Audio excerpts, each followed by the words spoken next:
Bismillahirrahmanirrahim. Ar-rabi'u al-aqiqah. Adab dari kelahiran anak ya. Yang keempat adalah al-aqiqah. Sunnah melakukan aqiqah. Anil zakari saking anak lanang bisyata ini kelawan wedhus luru.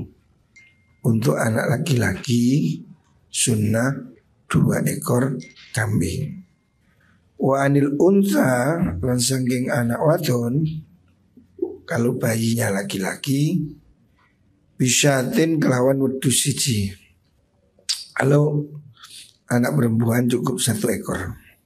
Zakaron iku kang lanang kana ono apa kur niku wau ono akikah niku au uns utawa usyatin niku au unsa utawa wadon. Maksudnya hewan yang dibuat kurban dan dibuat akikah itu boleh saja perempuan atau betina ya. Sama dengan kurban, tidak wajib kurban itu kambing atau sapi jantan. Boleh orang melakukan kurban dengan sapi betina atau kambing betina. Begitu juga untuk akikah ya, hewannya, kambingnya, jantan betina sama saja. Yang penting sudah usianya cukup. Mana yang lebih besar itu lebih baik. Walaupun jantan tapi kecil, betina gede, lebih bagus betina ya. Tidak harus betina. Yang penting umurnya sudah cukup ya. Kalau itu kambing domba 1 tahun, kambing Jawa ya 2 tahun. Warawat yang diriwayatkan supaya Aisyah, Sayyidah Aisyah radhiyallahu anha, anna Rasulullah sallallahu alaihi wasallam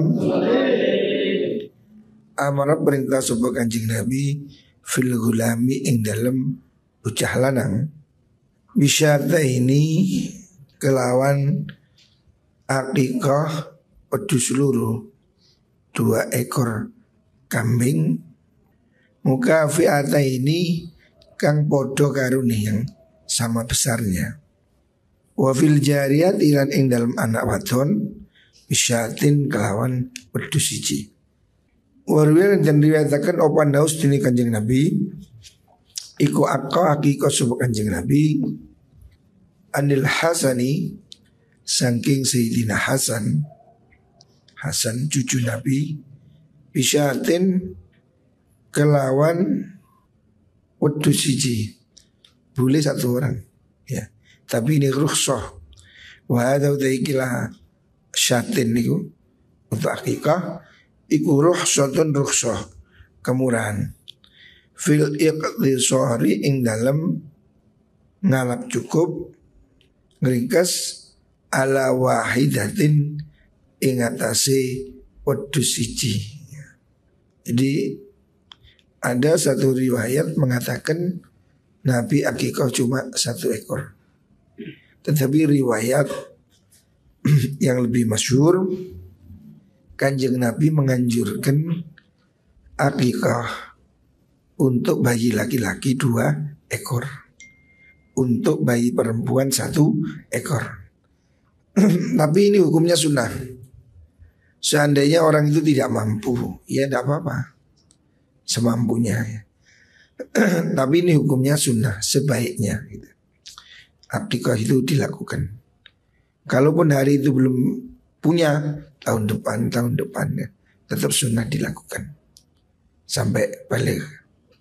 Waqala Rasulullah sallallahu alaihi wasallam ma'al gulami iku sertani bocah aqiqatu tai aqiqai gulam. Fahriku mongko ngilekno sira kabeh. Menyembelih maksudnya andu saking gulam ngilekno daman ing getih hewan maksudnya menyembelih akikah wa mitu lan padha nyingkirna sira andu saking mengkono al gulam al adza ing piloro. Jadi ini hadis riwayat Imam Bukhari. Kanjeng Nabi menyatakan disuruh supaya akikah ya. Kalau bisa 2 ekor, kalau tidak bisa 1 ekor tidak apa-apa. Faqad wa minas sunnah, lan iku setengah sengking sunnah, ayyata sodaqau tayyanta sodaqau subuh wong biwazni sya'rihi, kelawan timbangane rambute bayi al-maulud, zahaban ing emas wa fiddatan utawa perak. Sunnahnya bayi yang lahir itu diakikoi, rambutnya dicukur, terus cukurannya ini ditimbang, disodakoi senilai itu emas ataupun perak. Itu sunnah. Jadi bayi lahir biasa 7 hari diakikoi, kemudian rambutnya dicukur, ditimbang, mau dapat 2 gram, itu dibelikan emas seberat itu, disodakoi. Itu sunnah. Fakat warada teman-teman kofi yang dalam mengkono tasadduk apa khabarun hadis. Annahu rupanis dunia Rasulullah sallallahu alaihi wasallam iku amar perintah sapa Kanjeng Nabi Fatimah ing Sayyidah Fatimah radhiyallahu anha. Yauma sabi'i Husainin ing dalam dina kaping 7 kelahirane Sayyidina Husain, antahrika ing yen to nyukur sapa Fatimah sya'rahu ing rambuté Husain, wa tasaddaqa lan yen tasaddaqa sapa Sayyidah Fatimah bizinati sya'rihi, kalawan timbangane rambuté Imam Husain, fiddatan ing perak, sedekah perak atau emas. Qala dawu sapa Aisyah Sayyidah Aisyah radhiyallahu anhuma, la yuksaru ora kena den pecah lil aqiqati kedui aqiqah opo azmun balung. Ini yang disebut tradisi kambing guling gitu lah. Sebaiknya ya sesuai tradisi, kambingnya itu tidak diinjel-injel. Kambing yang diakikahkan itu dimasak wungkul, makanya ada istilahnya kambing guling. Jadi kambingnya utuh, tidak dipotong-potong, dimasak dalam keadaan wungkul, kayak ingkung, namanya kambing guling. Itu dianjurkan begitu, walaupun ini bukan termasuk sunnah. Tapi itu dianjurkan untuk tafaulan ya, sebagai pengharapan supaya bayinya ini tulang-tulangnya utuh ya, sehingga waktu masak itu tidak dipatahkan. Jadi ya diingkung nih, di kambing guling gitu. Jadi kambing guling itu tradisi orang-orang Arab mulai zaman dulu. Di sini disebutkan oleh Sayyidah Aisyah menyatakan sebaiknya hewan akikah itu tidak dipotong-potong, tidak diincel-incel.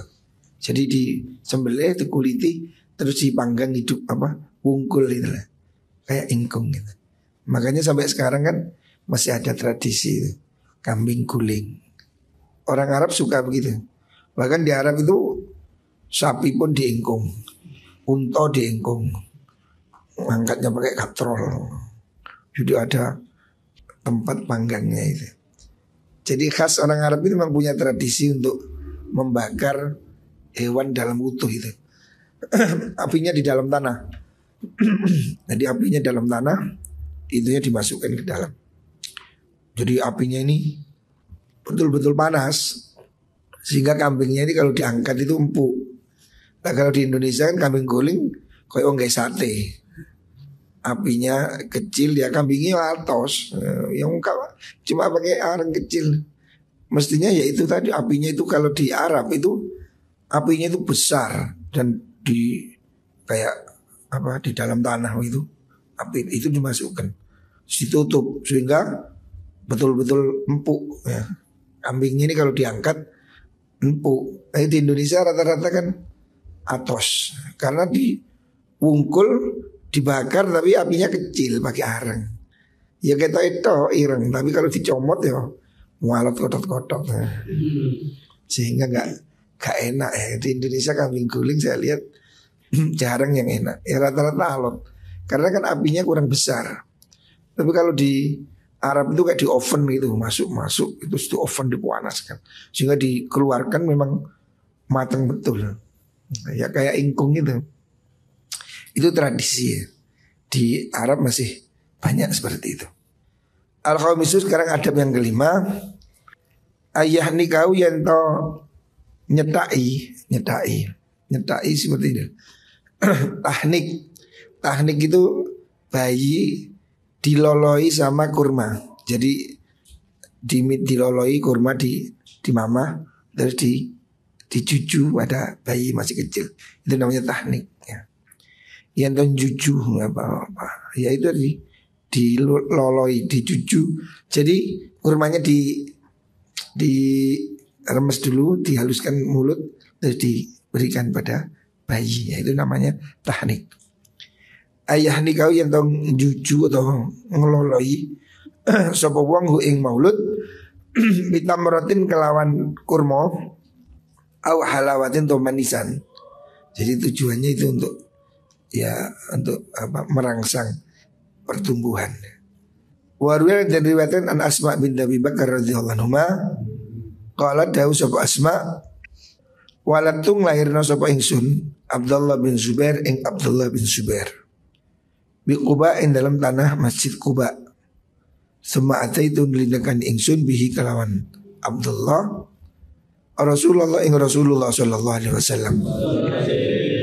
Fa wadatu moko nyalahaken ingsun hu ing Abdullah fi hujrihi dalam panggonane Kanjeng Nabi.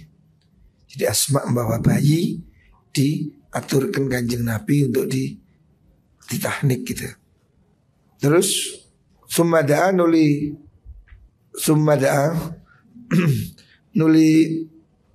mundut sapa Kanjeng Nabi ing mengkono Abdullah witamratin kelan kurma fama dogha mongko mamah sapa Nabi ha ing tamra summa tafala nuli nginumaken memberikan sapa Nabi fihi ing dalam tutuke Abdullah. Jadi oleh Kanjeng Nabi diambilkan kurma di mamah, dilembutkan, setelah lembut diberikan pada bayi. Ini tahnik. Satu sisi kurma itu baik untuk bayi, yang kedua juga tabaruk, minta dicedai oleh Kanjeng Nabi ya, supaya dapat berkahnya Kanjeng Nabi. Fakana mengkono apa walu syai'in kawitani suci-wici dakhala kang mlebu apa syai' jaufahu ing wetengi Abdullah iku riku Rasulillahi itune Rasulullah sallallahu alaihi wasallam. Jadi oleh Nabi dikasih ludahnya sedikit ini. Sumahana kau nuli nyentai diulang sapa Nabi hu ing Abdullah bitamratin kelawan kurma.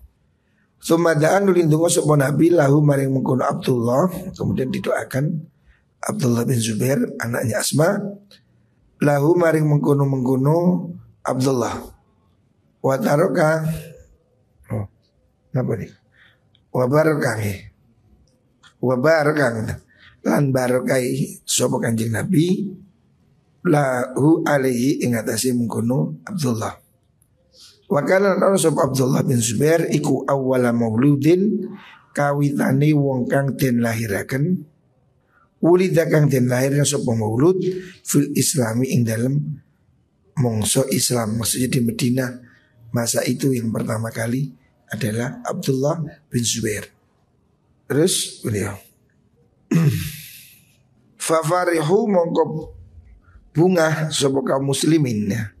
Fafarihu mongko padha bunga sapa kaum muslimin bihi kelawan mengkono al-maulud Abdullah farahan kelawan bunga syadidan kang banget. Li'annahu kurasudune mengkono muslimin iku qila dan ucapaken lahum maring mengkono muslimin innal yahuda sudune wong Yahudi iku syaharatkum padha nyihir sapa Yahudi kum ing sira kabeh fala yuladu mongko ora bakal den lahiraken sapa lakum maring sira kabeh.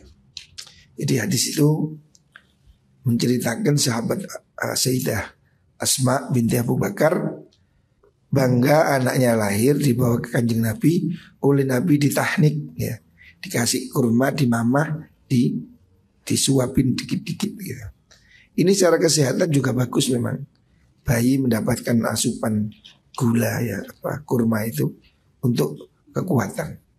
Yang kedua memang juga tabarruk ya. Tabarruk mendapat sedikit dari ludahnya Kanjeng Nabi. Karena ludah Kanjeng Nabi ini barokah. Ludahmu ya siji maneh. Dulu orang-orang zaman dulu malah katanya Kiai Ma'ruf itu kalau ada anak kecil suruh mangap gitu nih. Tuh, mangap, tuh gitu nih. Ya mungkin niru ini maksudnya. Kiai Ma'ruf dulu katanya begitu.